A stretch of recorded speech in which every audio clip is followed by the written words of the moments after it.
Okay, so let's look at the first step of creating the initial shape for the critical thinking exercise, okay? So as I was talking about earlier, what we're gonna use is we're gonna use our in-place mass tool. We learned it about, I think about 3 weeks ago, but I know we didn't cover it heavily though. So let's do a quick little review. So we're gonna go over to massing. Do you have a question? No. Okay, just a little stretch. We're gonna go over to massing and site. Okay, massing and site in your ribbon, in your contextual ribbon. And then we're gonna click on in-place mass. All right, so we're gonna click on in-place mass, and it's gonna give you this little message about showing mass mode. It's fine, go ahead and click OK. We're gonna call this, we can just call it mass 1. If you wanna call it something else, you can. We'll hit OK. And the first step is going to be to draw the two-dimensional shape. Okay, we're not gonna draw it in 3D right away. So I'm gonna go ahead and look at this in plan view. So I'm actually in my 3D model right now, but I'm just going to look at it from the top and look at it in plan view. And I'm going to go ahead and click on I'll go over to my draw tools, and I'll click on the rectangle. Okay, I'm going to click on the rectangle, and I'm going to go ahead and make a box. Now, what does it say? Like 35 by 35 or something like that? 30 by 30? Okay, my favorite ESPN show. So 30 by 30. So there's my box. I'm gonna go ahead and click, and now I have the rectangle, or the square actually, that represents our 3D shape. Okay, if I look at it in 3D, you can see that if I now hover my mouse over it, it actually is represented by a whole square. Okay, if you hover your mouse over it and it's only letting you select the individual sides, you didn't do it correctly, or your lines aren't all the way touching on all 4 corners. So the only way you probably would really stumble upon that condition is if you use the line tool and you didn't quite connect all of your corners. But I don't think anyone will run into that. So as soon as you create the square, I'm going to then click on that square, and up here in our contextual ribbon, I'm going to click on the drop-down menu for Create Form, and then I'm going to click on Solid Form. Okay, so I'm going to click on solid form, and that now turns in our two-dimensional shape is now a three-dimensional object. So no matter what shape it is, regardless of what it was, whether it be a square, a circle, a star, some kind of crazy, shape, it will then turn three-dimensional once you click on create form. Okay. Now I think our exercise said, let's see, how tall is this going to be? It's going to go up to, I think it's going to be 30 feet tall, because level 3 is 20 feet and you're going to have a roof too. So it's going to be actually a 30 by 30 by 30 foot square. So I'm going to go over here. I'm going to click on the upper surface. All right, see how I selected the entire surface? You could select the individual edges, you could select the different corners, but we're going to select the entire upper surface. And then I'm going to go over to where it says 10 feet. I'm going to click on that. I'm going to change it to 30 feet. All right, and that's going to be our cube, our extruded cube. All right, so we're starting to get the initial looks of what this is going to look like here eventually. All right, so from here, remember that I said that we can manipulate this three-dimensional object either by selecting the sides, by selecting the edges, or by selecting the corners. All right, we're going to create this canted surface by selecting this edge right here, and I'm going to go ahead and pull using the green axes. I'm going to go ahead and pull it out. There's not really a critical dimension that you need to pull that to, but if you want something even, you can select that edge right there and you can actually punch it in right here. So maybe this surface is 35 feet, okay? So that you have a nice even rounded number. So if you look at it from the side, you can see that all of our sides are exactly the same, but this canted surface over here. All right, so that looks pretty good. I'm happy with that. So I'm gonna go ahead and click on Finish Mass, all right? And that's gonna be our mass right there. We're gonna go ahead and use this mass to create all of the walls for our little structure that we created here, okay? So from here, I'm gonna go ahead and go over to Architecture, Wall, and I'm gonna go to Wall by Face, okay? This will allow us to place our wall type that we already created for our Core 10 steel. All right, so I'm gonna go over to Wall Type 1, and some things to think about prior to selecting your walls to your wall face is where is your location line?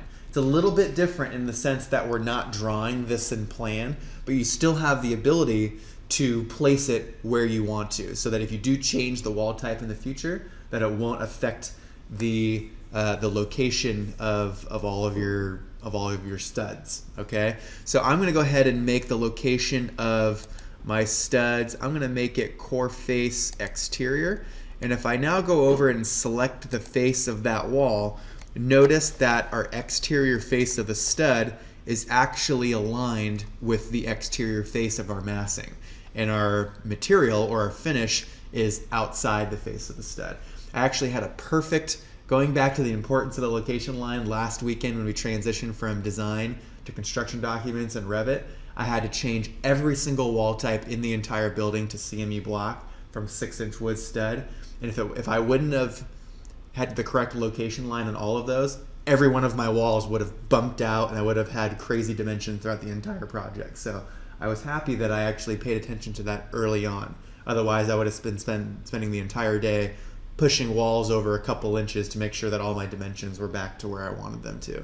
So that's wherein lies the importance of that tool, okay, or the location line. So I'm going to go back over to wall by face, and I'm going to select the other faces. Okay, 2 and 3, and that's going to be the 3 faces of this particular shape. Okay, the next step before we move on is we're going to add our curtain face. Okay, so I'm going to click on curtain system. All right, curtain system, and just like our wall by face tool, I'm going to select the face of the curtain system like so. Okay, and I'm going to click on create system.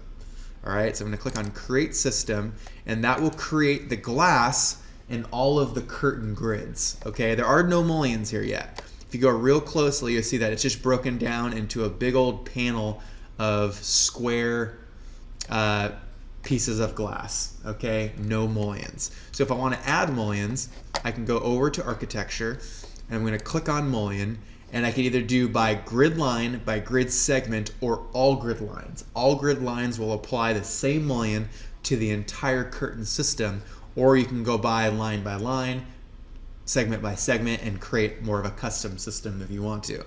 So I'm not going to manipulate this system at all.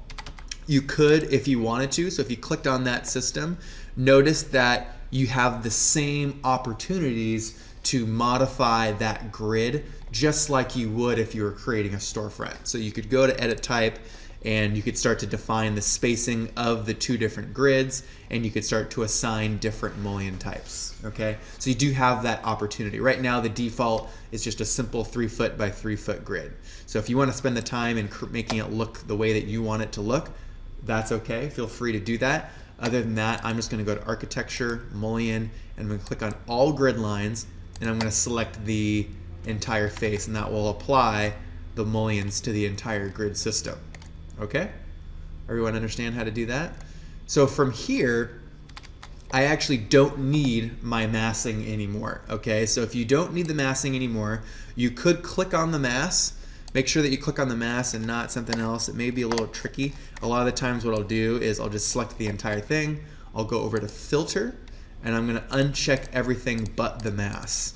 Okay, so now I know that's all I have selected. I could click on it, right click on it, and hide in view, and click on elements, and then that massing is gone. It's gone from our view, but it's not gone altogether. Okay, if I actually go to a floor plan or a section or an elevation, I'll still see it because I've only hidden it from my particular view. Okay, you could go over to your visibility graphics under management, or I'm sorry, view, and you could actually turn it off altogether from the entire project, but it would still be there. That would be recommended so that if you ever want to make changes to your mass, for example, let's just say, let me bring it back. Let's say that you decided you wanted to have 2 canted surfaces. All right, so I go to filter, I'm going to bring back the mass. All right, and I am going to click on edit in place, and I'm going to select that face right there. I'm going to pull it out like so. I'm going to go ahead and click on finish mass, and if I go over and select that wall and I click on update to face, let's see, face defining, oh, let's see, vertical walls is no longer vertical. So I actually, usually it would update to face. If I clicked on it, it would actually move out to the new face. But because it's canted, it won't do that. So I would just delete it, and I would apply it the same way that it did before. So wall by face and there. And notice that the sides automatically updated to fill in the new shape. Okay? I'm going to leave it back to where we had it. Okay? Finish mass. And it just remember that if you delete it, you may not need it for this exercise. You're not going to need it anymore. But if you delete it and you decide that you need to make changes to it in the future, it's going to be tough because you're going to have to go through and try to recreate that mass at that exact shape. So it's tricky. A lot of times the best thing to do is just go to View, Visibility Graphics. Let's see, Visibility Graphics. And I'm going to go over to Model Categories. And I am going to, let's see, where's my massing? It's over here. It's weird that's already turned off because that should be. Let's turn that off. Okay. Okay, I'm not sure why that's not turning, why it showed it as already turning off. Okay, for now, I'm just going to select it. I'm going to hide it. I'm just going to hide it in the view. Okay, so right click, hide in view. All right, so then from there you can go through and add your floors, okay? So you go ahead and add your floors. I will do that here real quickly. So I'm gonna go to my top view. I just remembered something that we could have done with that massing. Okay, I'm gonna bring it back. Remember we had our floors by mass option we did a couple weeks ago. Let's go ahead and utilize this massing just one more time. It'll become really useful for adding the floors inside. Okay, so I'm going to select that massing, filter. Okay, with that mass selected, I'm going to click on mass floors. I'm going to click on floors 1 and floors 2. Okay, I'm going to hit OK. And notice that we have floors here and here. The only thing we're missing is actually level 3. Is it okay? And there we have the level 3 floor. Now, I'm going to select that mass and I'm going to hide it. Come on now. When I'm recording, sometimes the mouse can be a little jittery.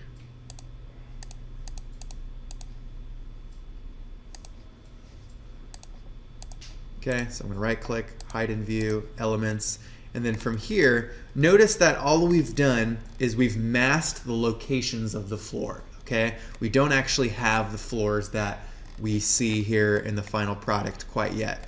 So if I go over to just like wall by face, I'm going to go to architecture, I'm going to go to floor, and I'm going to do floor by face. All right, and then from there I can select my different faces. 1, holding down the control key, 2, and 3. Whoops.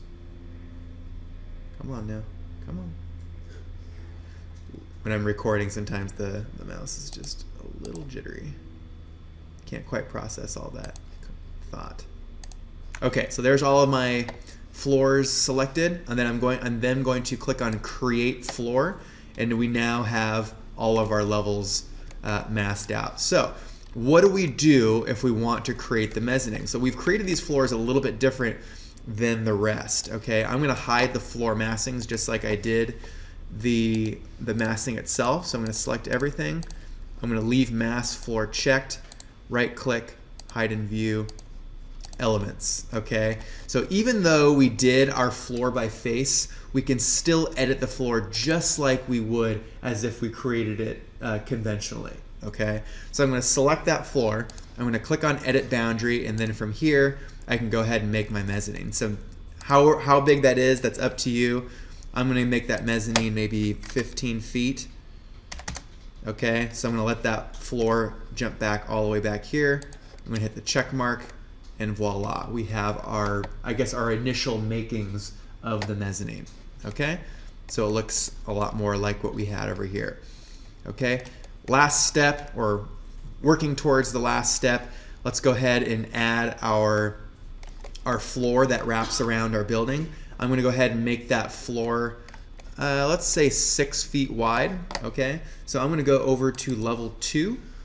All right, and we're going to go down to, Where's my other one? It's probably hidden in my crop region. There it is. Okay, so I'm going to go down to here, and I'm going to go to floor, architectural, and I'm going to start to trace the outer extent of my wall. Okay, I'm going to go out, let's go out 5 feet actually. 5 feet, we'll go out 5 feet this way. We're going to go all the way around. I'm going to go ahead and draw this down here. Maybe my entry point's going to be right about in this area. Okay, I'm going to go out 5 feet, and I'm going to go ahead and connect all these using my trim tool.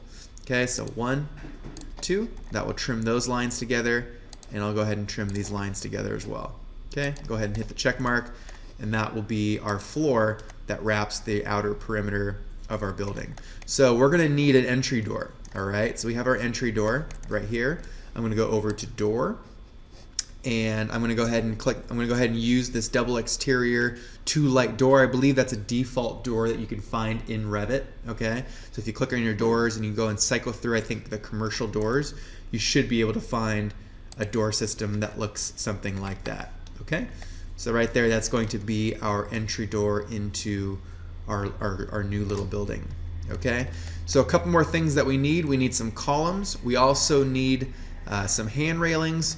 We're going to need to add our window system that we have over here, and we're also going to need to add the stairs that come up to our second level walkway. All right, so I'm going to go to level 2 again, and I'm going to come down over here, and let's go ahead and create our stairs.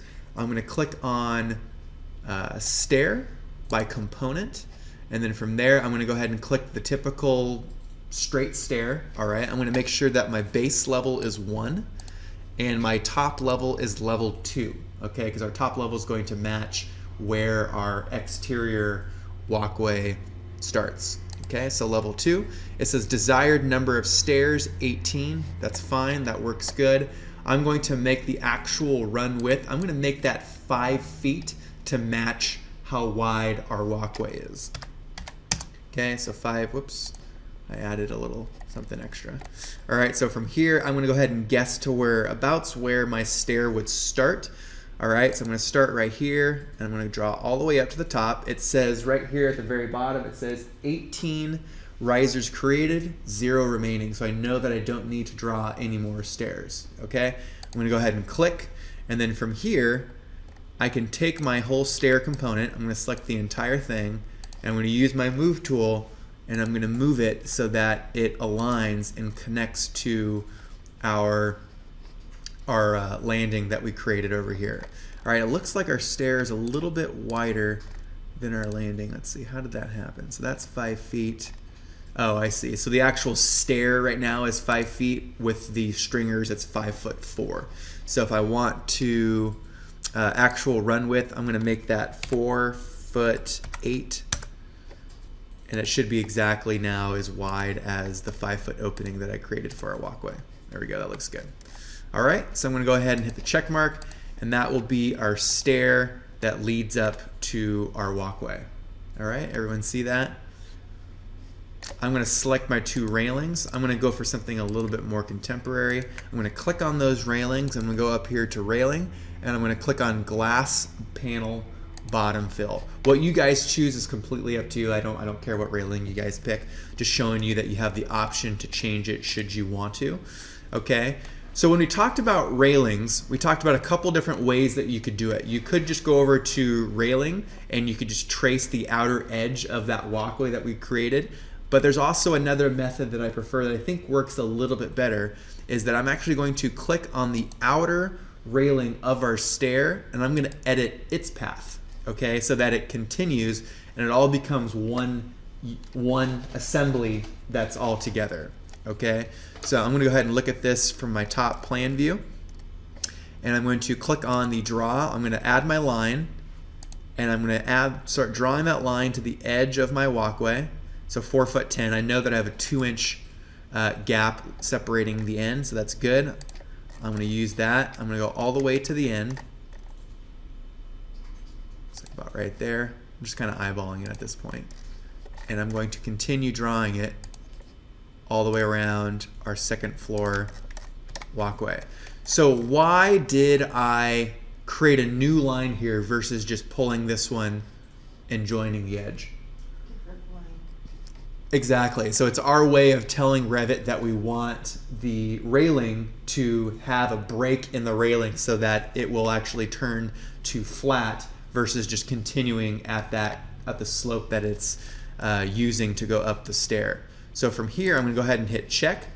And if we look at this in 3D, you'll notice that our stair actually then just jogs and then continues on the level 2 plane that we wanted to do. Okay, so if I would have just took that pink line, I would have dragged it all the way to the end, that slope would have just continued to the rise. So having that break in the line work is you telling Revit that you also want the railing to bend as well. Okay, so it looks pretty good. I like it. We're now starting to have 2 of our little Star Wars spaceships to play with. All right. So this is looking pretty good. The only thing that we don't have right now to complete the exercise is our corner glazing. Okay, let's go ahead and go through that real quickly, and then we'll be all set, and then we'll let you guys loose. All right, so I'm going to go over to my second floor plan. All right, second floor plan, I'm going to go to wall architectural.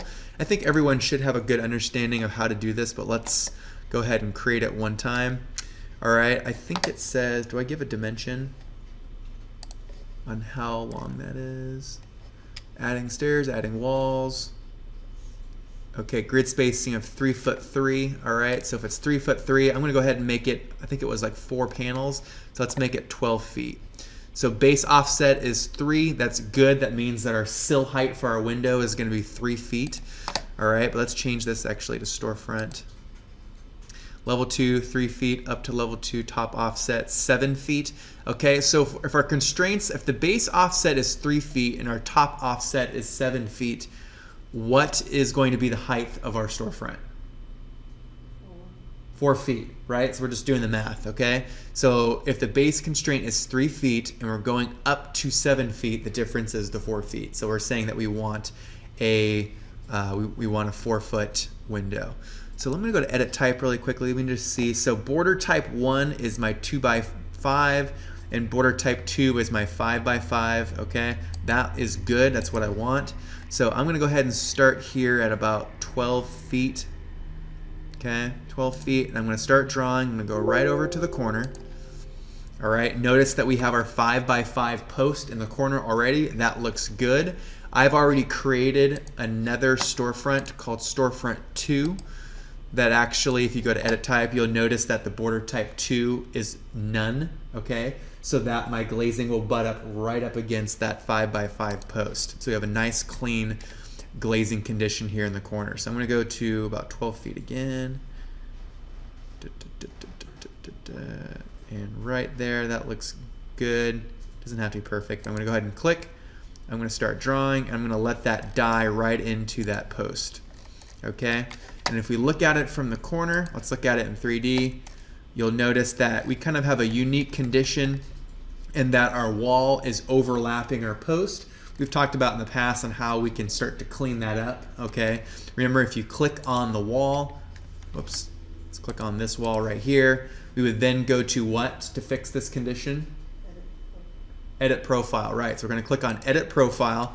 And the reason why that's overlapping is because if we look at it in elevation, we can see that the wall is actually, you know, where the location of that line is actually overlapping that post, okay? So what I'm gonna do is I'm gonna use my pick lines tool, and I'm just going to simply trace around that curtain wall that we just created, or that storefront.